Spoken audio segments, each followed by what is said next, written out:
traction.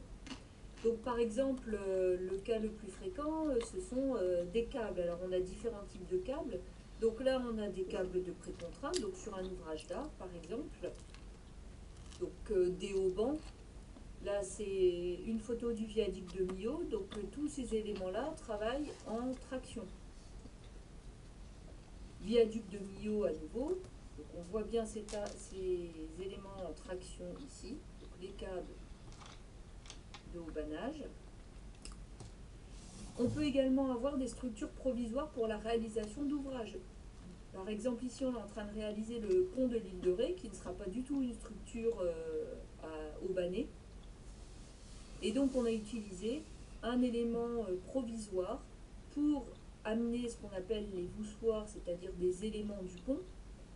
Et ces ouvrages provisoires-là, comme des grues, sont haubanés, donc avec des câbles qui travaillent donc en traction. Autre exemple, ici vous avez une gare de péage autoroutier. Donc on voulait dégager au maximum une surface au sol. Donc on a utilisé un mât avec des câbles également qui vont travailler en compression.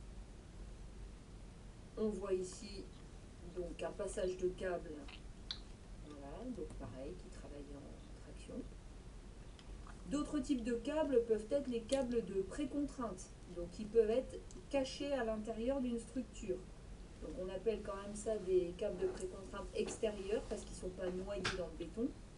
Mais vous pouvez avoir également des câbles de précontrainte intérieurs qui sont noyés dans le béton. Donc là par exemple, on a le pont de l'île de Ré. À l'intérieur, vous avez des câbles de précontrainte qui travaillent en traction et qui maintiennent tous les éléments ensemble. On le voit sur cette photo-là. Donc là, c'est une vue de l'intérieur du pont de l'île de Ré, donc avec les câbles de précontrainte. Autre type de structure qui travaille en traction-compression, vous avez les structures treillis. Donc tous ces éléments-là travaillent en traction-compression.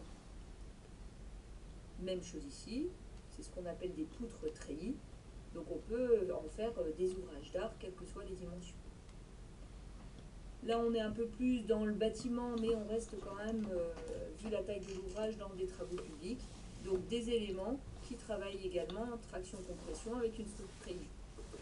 Autre type d'éléments, les tirants d'ancrage. Donc là, c'est un ouvrage de soutènement.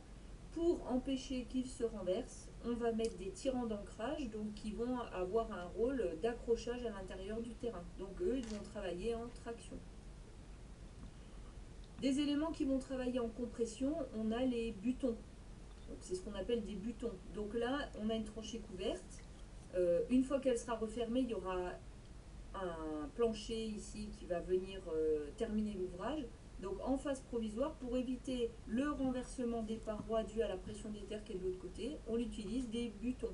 Donc eux vont travailler évidemment en compression.